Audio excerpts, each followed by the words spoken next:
For centuries, the image of Medusa, the snake-haired woman whose gaze could turn men to stone, has haunted our imagination.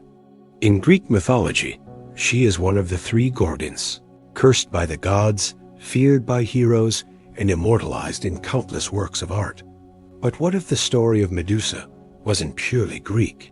What if, buried deep in the pages of Scripture, hidden in ancient myths older than Homer, we find traces of a figure strikingly similar, a serpent woman whose power and curse echo into the Bible itself? To explore this, we must step back into the dawn of civilization, when myth and history blurred, and the same stories took different shapes across cultures. The ancient Near East was not an isolated world.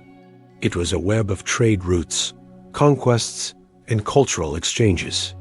Ideas, symbols, and gods traveled alongside spices and metals. And somewhere along the way, the serpent woman archetype appears, part divine, part monstrous, always dangerous. In the Bible, the most famous serpent appears in the Garden of Eden.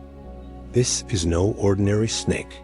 It speaks with cunning intelligence, tempts with promises of forbidden knowledge, and forever changes the course of humanity.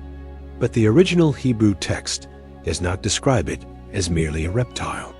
The word used is Nachash, a term that can mean serpent, but also shining one, or diviner. This hints at a supernatural being, perhaps even radiant or glorious before the curse. Now imagine this figure not as a talking garden snake, but as the ancients might have envisioned it, a hybrid being, perhaps with human form, adorned with serpentine features. This imagery appears in Mesopotamian cylinder seals, Canaanite art, and Egyptian hieroglyphs, the blending of woman and serpent as a powerful, dangerous symbol. Could it be that the Greeks, inheriting fragments of these older myths, reshaped the biblical serpent into their own Medusa? The similarities are unsettling. Medusa's power lay in her gaze. One look, and her victim was turned to stone. In the Bible, the serpent's power was not in her eyes, but in her words. Yet both stories share a common thread, the ability to bring death, to rob vitality, to change the very state of a person in a single encounter. Both are tempters. Both operate in gardens. Eden for the serpent, the sacred grove of Athena's temple for Medusa before her curse. Archaeologists have uncovered amulets and figurines from the Levant depicting female figures with snakes in their hair or coiled around their bodies. Some scholars believe these represent protective goddesses. Others say they are symbols of chaos and danger. In either case, they remind us that the ancient mind did not separate myth from reality the way we do.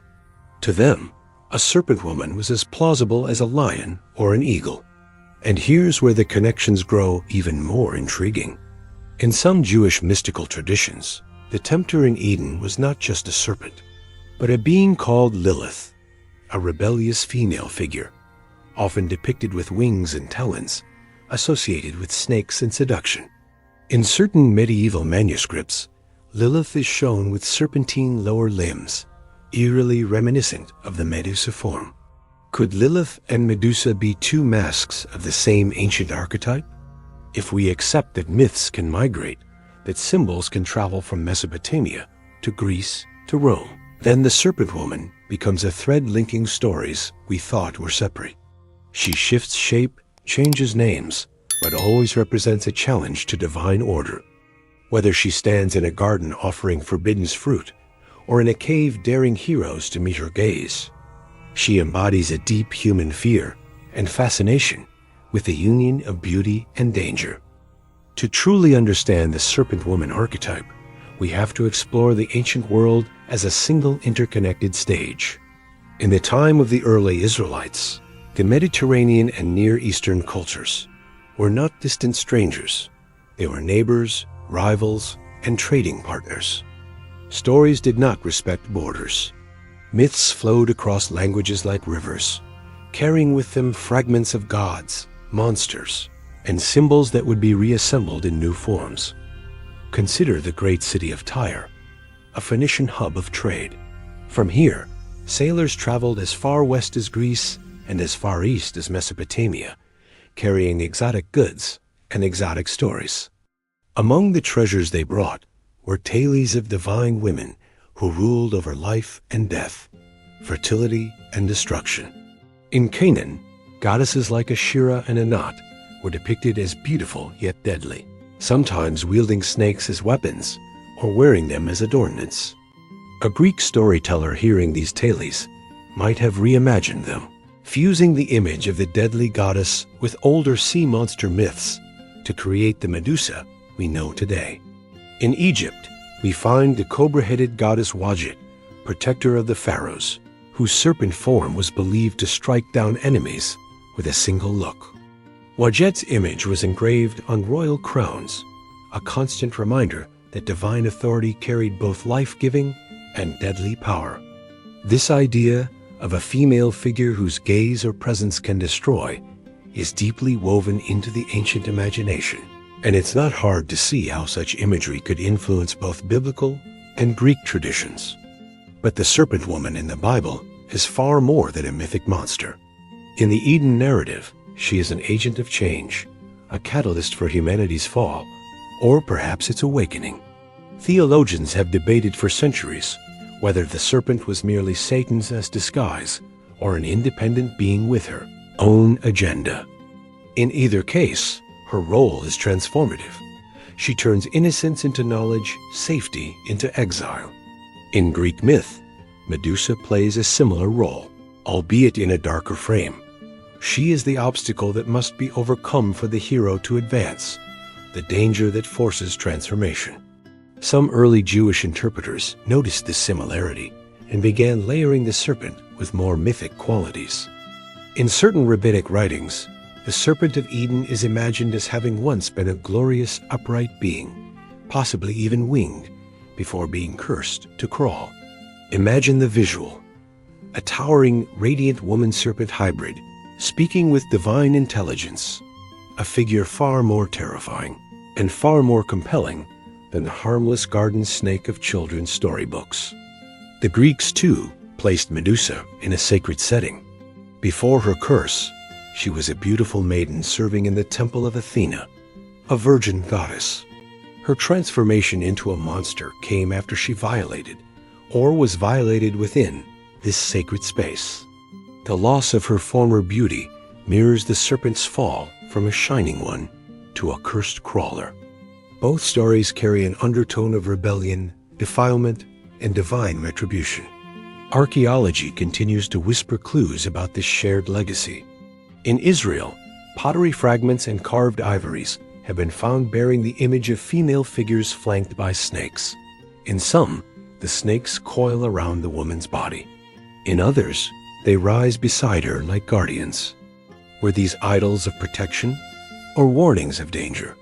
The Bible warns repeatedly against high places and Asherah poles, sites where Israelite worship had blended with Canaanite practices. It is entirely possible that among these forbidden images was a version of the serpent woman, part goddess, part tempter, part destroyer. In a strange twist, early Christian art sometimes depicted the Eden serpent not as a reptile at all, but as a woman from the waist up and a snake from the waist down. These images, found in medieval manuscripts and cathedral carvings, may be the clearest surviving link between the biblical serpent and the Medusa-like archetype. For medieval artists, this fusion of woman and serpent was the perfect embodiment of seduction, deception, and danger. One of the most haunting aspects of Medusa's legend is her ability to turn her victims to stone. At first glance, this seems purely mythical, a poetic way of describing the paralyzing power of fear. But when we place it alongside the Bible, subtle parallels begin to emerge. In the scriptures, we find moments where divine or supernatural encounters leave people immobilized, as though dead. Daniel collapses when confronted by an angel's presence. The guards at Jesus' tomb fall to the ground, frozen in terror. Even Lot's wife, turned into a pillar of salt, carries an echo of the petrification motif, an irreversible transformation, the body fixed forever in a moment of defiance. What if the Medusa myth preserved, in symbolic form, an ancient memory of such supernatural paralysis? In both traditions, the encounter with a being of extraordinary forbidden power is life-altering and often fatal. The victim doesn't just die. They are changed into something inanimate, stripped of vitality. Whether in stone or salt, the message is the same. Some sights are not meant for human eyes. There's also an intriguing link between stone and serpent in ancient symbolism. In many cultures, snakes were associated with the underworld, but they also represented immortality, their shedding skin seen as a kind of rebirth. Stone, by contrast, represented permanence, the unchanging, the unmoving. Medusa's victims become the opposite of the serpent's cycle, not renewed, but trapped forever in death. In biblical thought, the serpent in Eden promised immortality. You will not surely die, but delivered only the permanence of separation from God, a spiritual petrification. As we dig deeper, the serpent-woman emerges not just as a monster or tempter, but as a mirror for humanity's own struggle with power and transformation. In both the Bible and Greek myth, she is a threshold figure, someone you encounter at the boundary between the known and the unknown, between the human and the divine. Crossing that threshold changes you forever, for better or for worse. And yet, the way each tradition resolves her story reveals something profound about their worldviews. In Greek myth, Medusa is slain by the hero Perseus, her head severed and used as a weapon. The danger is conquered through force. In the Bible, the serpent is not physically destroyed in Eden. She is cursed, her role altered, but her presence lingers throughout the narrative. From Pharaoh's magicians turning staffs into serpents, to Moses lifting a bronze serpent in the wilderness, to the great dragon of Revelation, the serpent never truly disappears. She adapts, transforms, and returns in new forms. Even in art, her image refuses to die. The Greeks placed Medusa's face on shields and temples, believing it could ward off evil. A strange twist where the monster's own terror is turned into protection. In the ancient Near East, serpent motifs often appeared on doorways in sacred spaces, not as threats, but as guardians. Could it be that the serpent woman was once seen not as purely evil, but as a being whose dangerous power could be channeled for good? If so, the story of her fall, whether in Eden or in Athena's temple, may not be the tale of a villain's birth, but the tale of power misused, of beauty turned to horror. And this is where the parallels between Medusa and the biblical serpent become most unsettling. Both were once radiant, both crossed a divine line, and both became eternal symbols of danger and fear. When Christianity spread across the Roman Empire, it didn't erase the old myths overnight. It absorbed them, reshaping them to serve a new narrative. The Medusa-like serpent woman was one such figure. The early church fathers, steeped in both scripture and classical education, recognized in her a potent symbol of sin, temptation, and demonic deception. By the medieval period, biblical serpents and pagan monsters began to merge in art and literature. Illuminated manuscripts depicted the serpent of Eden as a beautiful woman from the waist up, with the lower body of a coiling snake. Her hair sometimes even twisting into serpents, an unmistakable nod to the Gorgon. In these images, Eve herself is often shown standing beside this hybrid creature, their faces eerily similar, blurring the line between tempter and tempted. Theologians use this imagery to reinforce the dangers of spiritual seduction. In sermons and moral tales, the serpent woman became a living allegory for heresy, idolatry, and forbidden knowledge. She was not only the deceiver of Eden, but the archetype of every force that lures believers away from the truth. Yet the Medusa influence ran deeper than mere visual borrowing. Some medieval demonologists classified a certain type of spirit as Lamia or Impusa, female demons, who could appear beautiful to ensnare men, only to reveal their monstrous nature later. These creatures were often described with serpent-like lower bodies or reptilian features, blending the Greek and biblical traditions into a single fearsome category of the demonic feminine. Even in the apocalyptic visions of the Middle Ages, echoes of Medusa slither through the pages. In some interpretations of Revelation's great harlot, adorned in purple and scarlet, the imagery overlaps with serpent symbolism, her allure masking destruction. Artists, perhaps unconsciously, drew from the Gorgon's paradox, beauty that destroys, glory that turns to ruin. But here's where the trail takes a fascinating turn. In certain strands of Christian mysticism, the serpent-woman archetype was not entirely condemned. She was reimagined as a shadow figure, representing the dangerous yet necessary journey into the unknown. Just as Perseus could not face Medusa directly without being destroyed, so too the believer must face spiritual trial through the mirror of faith, never confronting darkness unshielded. The hero's task was not to ignore her existence, but to approach with wisdom.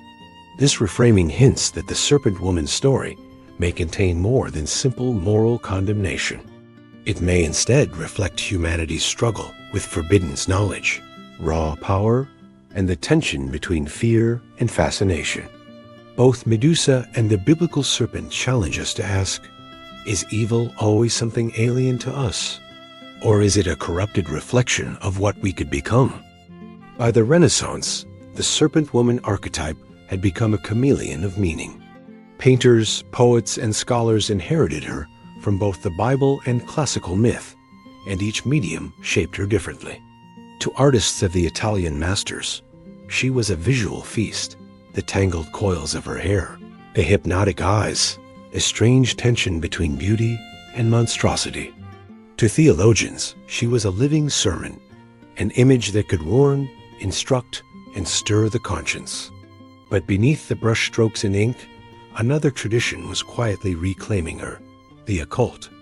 Renaissance occultists, drawing from Hermetic texts and Kabbalistic mysticism, saw the serpent-woman not only as a symbol of danger, but as a keeper of ancient wisdom. In some alchemical manuscripts, she appears as the Ouroboros, the serpent eating its own tail, merged with a feminine figure. This union represented the cyclical nature of life, death, and rebirth, a mystery they believed had been misrepresented in the Eden narrative. The link to biblical interpretation grew even more layered. Some esoteric writers suggested that the serpent in Eden was not entirely malevolent, but was offering humanity the chance to awaken, a theme they tied to Gnostic readings of Genesis. In these retellings, the serpent-woman became a tragic figure, punished for bringing light to humanity, much like Prometheus in Greek myth or Sophia in Gnostic tradition. This was heresy to the Church, but it ensured her survival in underground thought. In the world of literature, the fusion of Medusa and the biblical serpent flourished. Shakespeare, Milton, and later Romantic poets borrowed her essence to describe temptation, betrayal, and the intoxicating pull of the forbiddens. Milton's Paradise Lost gives us a Satan who takes the form of a serpent to seduce Eve, but this serpent is no mindless reptile. He is proud, eloquent, and aware of his beauty, reminiscent of Medusa before her fall. Meanwhile, folk traditions in Europe kept their own versions alive. In some Eastern European and Mediterranean legends, a serpent woman lives in hidden springs or caves, guarding treasures or secret knowledge. Often she offers a bargain, gold and wisdom in exchange for loyalty, but betrayal leads to death. These stories mirror the ancient archetype's oldest traits, the promise of abundance entwined with lethal risk. By the 19th and 20th centuries, archaeology added fuel to the fire. The discovery of Mesopotamian artifacts showing human-serpent hybrids, some predating both. Greek and Hebrew texts suggested that the serpent woman was far older than either tradition had imagined. Cylinder seals from Sumer showed figures with the torsos of women and the tails of snakes, seated beside sacred trees or holding cups, scenes uncannily similar to Eden's imagery. And in the modern age, she refuses to fade. the serpent-woman still slithers through movies, novels, and art. She appears in fantasy epics as the guardian of secrets, in horror films as a shape-shifting predator, and in modern theology as a symbol of spiritual rebellion. Each retelling reinvents her, but always she remains at the edge of human understanding, half in shadow, half in light, daring us to look closer. From the shadowed temples of ancient Greece to the sacred scrolls of Israel, from medieval cathedrals to the silver screens of modern cinema, the serpent woman has walked alongside humanity's greatest fears and deepest desires. She is Medusa, the gorgon who petrifies with a glance. She is the serpent of Eden, whispering promises under the shade of the tree. She is the guardian, the deceiver, the teacher, and the destroyer, all at once. Her story is not just myth and not just scripture. It is a mirror. In her, we see beauty that can turn deadly, wisdom that can corrupt, and power that can be twisted for ruin or redemption. The Greeks cast her as a monster to be slain. The Bible presents her as a tempter to be resisted. The occult reframed her as a keeper of hidden truths, and folklore made her the dangerous threshold to treasure and knowledge. The threads connect across cultures and centuries. The turning to stone of Medusa's victims echoes Lot's wife frozen in salt. The coiled serpent of Eden parallels the coiling locks of the Gorgon. The ancient Sumerian hybrids standing by sacred trees foreshadow both the garden and Athena's temple. Even in prophecy, her shadow lingers. In the dragon of Revelation, in the woman clothed in scarlet, in the final battle between truth and deception. And yet, the serpent woman cannot be contained by one interpretation. She is at once a warning and a wonder, an enemy and an enigma. She teaches that not all danger comes with fangs bared. Sometimes it smiles, sometimes it charms, sometimes it invites you to step closer to the edge.